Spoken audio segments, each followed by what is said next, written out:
নমস্কার, কেমন আছেন সবাই? আশা করছি খুবই ভালো আছেন, আমিও ভালো আছি। তো তোমরা দেখেই বুঝতে পারছো যে এটা কিসের রেসিপি। এটা হচ্ছে একটা বাসন্তী পোলাও করছিলাম বরের আবদারে। তো এখানে আমি চালটা 500 গ্রাম মতো গোবিন্দভোগ চাল নিয়েছিলাম। আমার 3 কাপ মতো হয়েছিল মেপে। তো যাই হোক, চালটা আমি একটা কাপে করে মেপে নিয়েছিলাম। তারপর চালটাকে আমি ভালো করে ধুয়ে নেব, যাতে চালে একটু হালকা পাউডার মেশানো থাকে। তো তাই চালটা আমি যা ভালো করে ধুয়ে নিচ্ছি, 3-4 বার মতো ধুয়ে নিয়েছিলাম। তারপর কি চালটা একটু যা হালকা জল ছিল সেটাকে আমি একটা থালায় পাতিয়ে দিচ্ছি চালটা, যাতে জলটা মানে একটু টেনে নেয় আর কি। তারপরে হচ্ছে তো আমি ভালো করে পাতিয়ে দিলাম। দেখো, তারপরে আমি একটা বাটিতে করে একটু ঘি গরম করে নিয়েছিলাম, নিয়ে তাতে একটু হলুদ মিশিয়ে দিয়েছিলাম। এটা করলে কি হয় যে কালারটা খুবই ভালো আসে বাসন্তী পোলাওয়ের। তো আমি ঘি, হলুদ আর ঘিটা মিশিয়ে চালের সাথে ভালো করে মিক্সড করে নিয়েছিলাম। দেখো, তোমরা দেখেই বুঝতে পারছো যে আমি খুব ভালো করে মিক্সড করছি আর কি।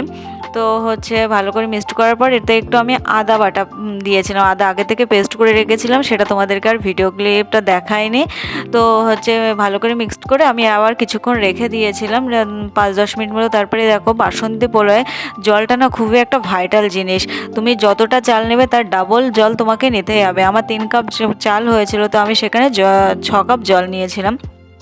তো জলটা আমি একটু সামান্য গরম করে নিয়েছিলাম। তারপরে দেখো, আমি একটা কড়াই বসিয়ে দিয়েছিলাম গ্যাসে।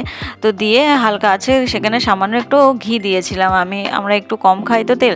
তো তোমরা এখানে ঘির বদলে সাদা তেলটাও দিতে পারো। তো হালকা গরম হয়ে গেলে আমি ওখানে একটু তেজপাতা, তারপরে কি বলে, লবঙ্গ, এলাচ আর ডালচিনি দিয়েছিলাম। তো তোমরা চাইলে এখানে বা কাজু বাদাম কিশমিশ সবই দিতে পারো, কিন্তু আমার যেহেতু কাজু বাদাম কিশমিশ মানে মিষ্টি জিনিসটা পছন্দ করে না, তাই আমি ওটা স্কিপ করে গেছি। তা তোমরা কাজু বাদাম কিশমিশ অবশ্যই দিও, তোমাদের ভালো লাগলে যার যেটা টেস্ট মতো দিয়ে দেবে। তো আমি এখানে ডালচিনি আর এলাচ আর তেজপাতা দিয়েছিলাম, ফোড়ন দিয়েছিলাম। তো এগুলো ভালো করে একটু ভেজে নিচ্ছিলাম, তোমরা দেখতেই পাচ্ছ। তারপরে আমি চালটা দিয়েছিলাম। তা বরের আবদারে বর যে এই বৃষ্টির ওয়েদারে বর আবদার করেছিল যে একটু ভালো মন্দ রান্না করলে ভালো হয়। তাই কী করবো ভাবছিলাম, তাই ভাবলাম বাসন্তী পোলাও করে আর চিকেন কষা করে। তাই চিকেন কষার রেসিপিটা তোমাদের সাথে আমি শেয়ার করিনি, শুধু শেয়ার করেছি বাসন্তী পোলাওটা। তা চালটা দেখো আমি ভালো করে ভেজে নিচ্ছি, একটু হালকা হালকা করে ভেজে নিয়ে ভালো করে জাস্ট মেশানো সবজি দেখাচ্ছি তোমাদেরকে, দেখেই তোমরা বুঝতে পারছো যে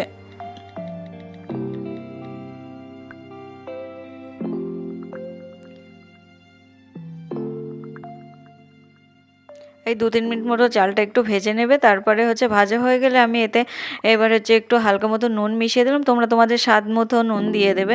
তারপরে হালকা একটু আমি এই নুনটা মিশিয়ে নিয়েছি।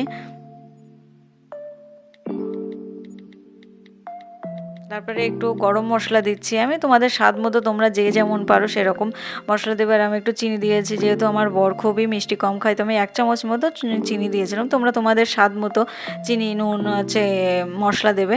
দিয়ে ভালো করে এটাকে নেড়ে ছেড়ে দেবে। দেওয়ার পরে ভালো করে একটু ভাজা ভাজা হলে দেখবে একটু তেলটা যেন ছাড়া ছাড়া হয়। তো 2-3 মিনিট মতো একটু নাড়াচাড়া করে নেবে। নিয়ে যে জলটা গরম করেছিলে, মানে আমি আগে একটু জলটা গরম করে রেখেছিলাম, তো সেই জলটা আমি দিয়ে দিচ্ছি এবার। তো দেখো তোমরা, এবার আমি কটা কাঁচা লঙ্কা ছেড়ে দিলাম চিড়ে।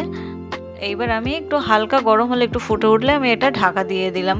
তো তারপরে যদি তোমাদের কড়াইতে কোনো ঢাকনাতে কোনো ছিদ্র এরকম কিছু থাকে, তো একটা লবঙ্গ দিয়েও করতে পারো। তারপরে দেখো 6 মিনিট মতো হয়ে গেলে তোমরা একটু নেড়ে চেড়ে দেখে নেবে, যেহেতু মশলাটা একটু সাইডের দিকে চলে যায়। তো তোমরা একটু ভালো করে নেড়ে চেড়ে ওটা মিক্সড করে নেবে। আর 10-15 মিনিট মতো রেখে দেবে, ভাপে রেখে দেবে, একদম খুব লো আছে রেখে দেবে। দেখো আমার পোলাও 10-15 মিনিট পরে আমি দেখেছি, দেখো আমার পোলাও একদম পুরো রেডি।